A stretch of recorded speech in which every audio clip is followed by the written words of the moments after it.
What's up, everybody? Anton Kraly here, and welcome back to the e-commerce lifestyle podcast. So I wanted to record a quick episode today. At the time I'm recording this, it's right after we wrapped up our coaching call.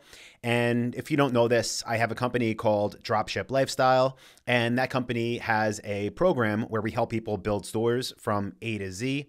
And one of the things that I offer with that program is a monthly live call. They typically go for about 3 hours where members hop on, they can ask me anything, and in real time, like on a webinar format, I share my screen, answer their questions, and help them out. So anyway, I was just hosting this call, and one question, well, it wasn't really a question, it was a comment that came in that I felt really bad about because I never thought to put out any information that would help maybe counter it or stop it before it happened. And I think the reason I've never even talked about this before is because it's not something that is a recurring theme. In fact, I've never heard this from any other members of my coaching program at Dropship Lifestyle, which is where people typically are registering new business names and specifically buying new domain names for their stores. Now, this episode, I think I'm just going to title it Due Diligence. And if you're familiar with due diligence, typically when people are talking about it, you're talking about the basically research that goes in to auditing a business before you buy it. So that's the typical definition, right? Let's just say I was selling one of my stores and I put it up for sale and you were interested in buying it. Well, you would sign what's known as an LOI, a letter of intent. And before you transferred funds to me and I transferred the business to you, you would have a period of time to do your due diligence. And during that time, you would be verifying things like our bookkeeping, our sales information, our profit margins, our ad accounts, and you would just be basically checking everything out just to make sure the way that in this scenario I represented the business was actually the truth, and then sale goes through. Okay, so this is not what I'm talking about in this episode. I'm talking about more for the people that are buying that domain name and not buying all these assets that come with a business.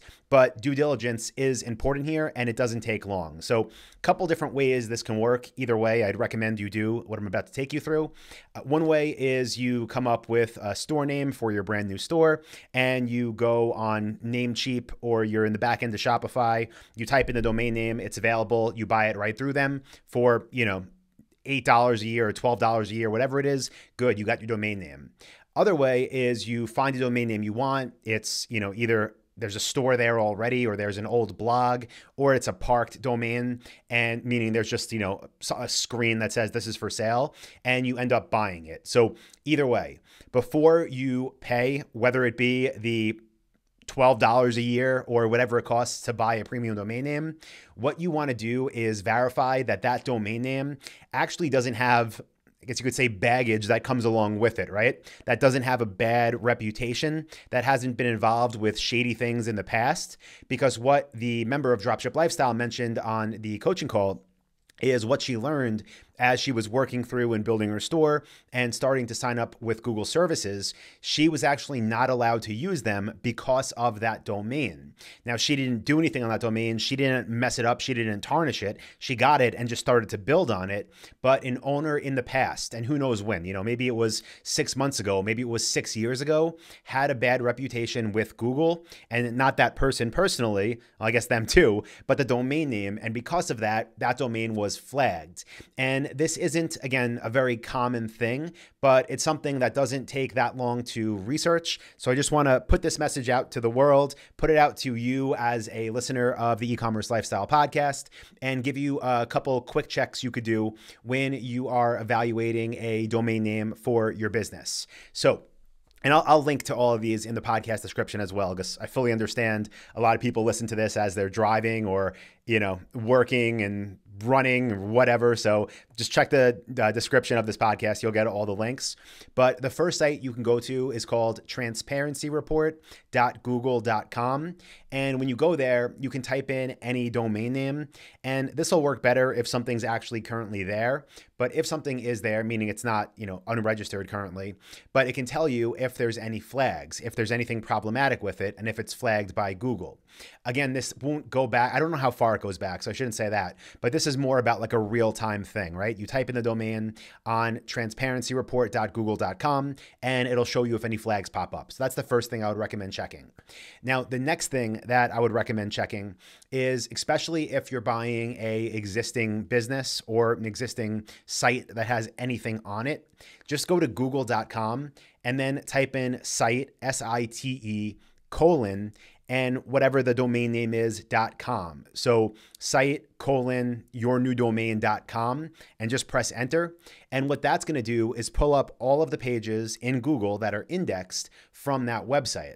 Now, if there's something there, even if it's just a splash screen that says this domain is for sale, and you type that into Google and it says 0 results found, that's a problem. If that domain doesn't come up anywhere in Google organically, it means most likely, very high probability that that domain has had problems in the past when it comes to maybe how they built links to the site, where they were penalized by Google and where their pages aren't getting indexed. So where that could hurt you as the new owner is if you obviously want to build your store around it and get organic traffic. Because if that site is blacklisted by Google, yes, it's possible to get it back, but it would be a lot easier up front to use a different domain name and not have to worry about that. So again, I'll post how to do that in the description of this podcast, but it's just site, yourdomainname.com. See if any pages from that site come up in the Google search index.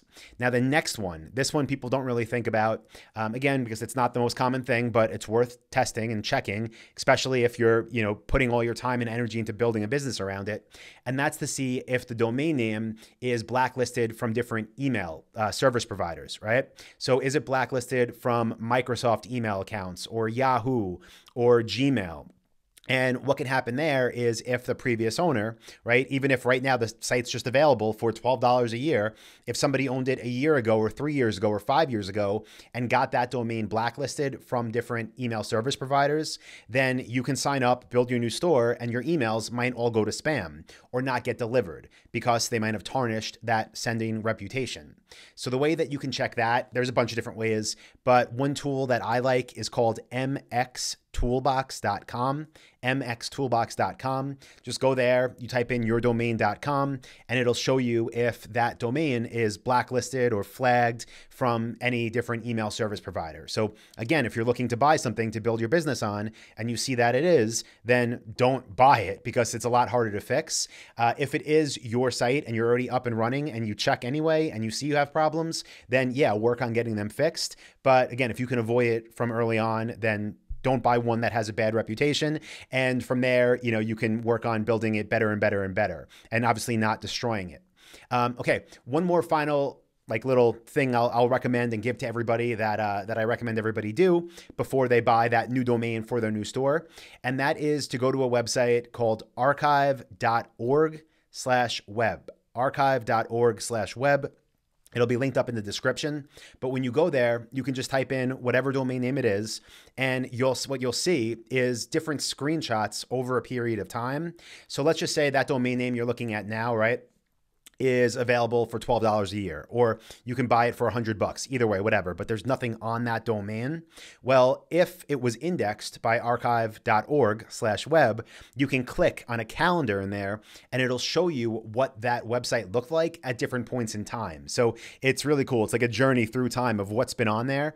And what's good about that, as far as a due diligence, perspective or standpoint, you can see is, was there a period of time where the website was literally, something that was hacked and full of spam and pop-ups, or was it even a legitimate established business that did well and had a bunch of links going to it and had a bunch of good articles or products? You can see that by going back on that website and looking over time. And if you see that over time it was some hacked website or website that looked like it was phishing for emails, then that's going to be a problem. And then I guess I said that was the last one. I'll just give you one more final thing, but that is just take that domain again and whatever it is, your new domain. And when you go to google.com, instead of searching for site then the domain, just search for the domain and look to see if anybody's posted things about it in the past. An example would be maybe you find a great domain for a new e-commerce store. It was available, nobody owned it right now because someone let it expire. It's $12 a year, you buy it, and then you find out, 6 months later that actually used to be a store that had terrible customer service that has 1-star reviews everywhere. So something else you can check before you move forward. And again, I don't want to scare anybody and make everybody think like, it's impossible to find a good domain, because literally since I've been helping people build e-commerce stores, since I started Dropship Lifestyle in 2013, this was the first time that I ever heard anybody bring it up. But obviously, though, it is something that could happen. So putting this message out there to you, to the world, to everybody running an e-commerce store, and hopefully it can save somebody just some extra work moving forward. So thank you, everybody, for listening. I appreciate you. And if you got value from this podcast, do me a favor and click the link in the description that will take you to Apple Podcasts. And when you get there, if you're getting value, please leave a review. It means a lot. I read them all. And for everybody listening that is brand new, that wants to build a store, that wants some help, my advice is go to dropshipwebinar.com, DROPSHIP webinar.com for a free training from me. I will link that up in the description as well. So thanks again. Appreciate you. And I will talk to you on Thursday for the next episode of the e-commerce lifestyle podcast.